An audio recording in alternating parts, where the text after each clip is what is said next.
Assalamualaikum warahmatullahi wabarakatuh. Perkenalkan, nama saya Monica Martin. Saya dari kelas manajemen 22B dengan NPM 224110882. Di video kali ini saya ingin menjelaskan mengenai sejarah pasar modal Indonesia dari masa kolonial hingga era modern.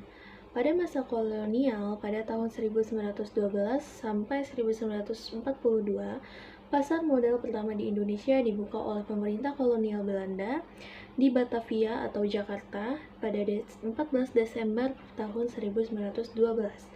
Bursa ini didirikan untuk mendukung aktivitas perusahaan-perusahaan Belanda yang beroperasi di Hindia Belanda. Lalu aktivitas bursa saat itu masih terbatas dan didominasi oleh perusahaan asing. Bursa serupa kemudian juga dibuka di Surabaya pada tahun 1925 dan Semarang pada tahun 1925. Lalu masa pendudukan Jepang dan kemerdekaan Indonesia 1942 sampai 1952. Pada masa pendudukan Jepang, semua kegiatan pasar modal dihentikan. Lalu setelah kemerdekaan, pemerintah Indonesia belum memprioritaskan bursa karena fokus pada stabilitas politik dan ekonomi. Lalu reaktivasi pasar modal Indonesia pada tahun 1952 sampai 1977. 1952, pemerintah Indonesia secara resmi membuka kembali Bursa Efek Jakarta. Namun pasar tidak berkembang karena minimnya jumlah emiten dan masih rendahnya kepercayaan masyarakat. Lalu dalam periode ini, peran pasar modal Indonesia sangat kecil dalam perekonomian nasional.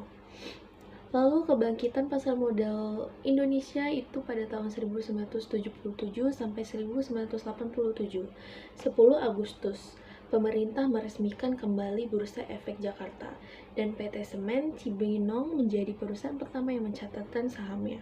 Pemerintah mulai mendorong perusahaan untuk go public dan masyarakat untuk berinvestasi. Lalu pembukaan ini kembali dianggap sebagai titik awal kebangkitan besar pasar modal modern di Indonesia. Lalu deregulasi dan pertumbuhan pasar modal itu dari tahun 1988 sampai 1997. Pemerintah meluncurkan berbagai kebijakan deregulasi untuk mempercepat perkembangan pasar modal, termasuk pendekatan Self-Regulatory Organization or CRO, lalu pembentukan Bapepam yaitu Badan Pengawas Pasar Modal sebagai regulator, lalu pendirian perusahaan efek dan manajer investasi swasta. Lalu bursa mulai berkembang pesat baik dari sisi jumlah emiten maupun volume transaksi. Lalu yang keenam, krisis keuangan Asia dan reorganisasi. Itu pada tahun 1998 sampai 2007. Krisis ini menyebabkan pasar saham Indonesia terpuruk. Lalu pemerintah melakukan reformasi struktural termasuk memperkuat peran pengawasan dan transparansi. Lalu penggabungan dan era modern yaitu 2007 sampai sekarang. 2007 itu Bursa Efek Jakarta dan Bursa Efek Surabaya resmi bergabung menjadi Bursa Efek Indonesia atau yang sekarang disebut BII atau Indonesian Stock Exchange (IDX). BI menjadi satu-satunya penyelenggara pasar modal di Indonesia. Lalu seiring waktu teknologi perdagangan ini terus ditingkatkan, termasuk perdagangan online dan sistem keterbukaan informasi emiten. Mungkin itu saja yang bisa dapat saya sampaikan mengenai sejarah pasar modal Indonesia. Terima kasih. Wassalamualaikum warahmatullahi wabarakatuh.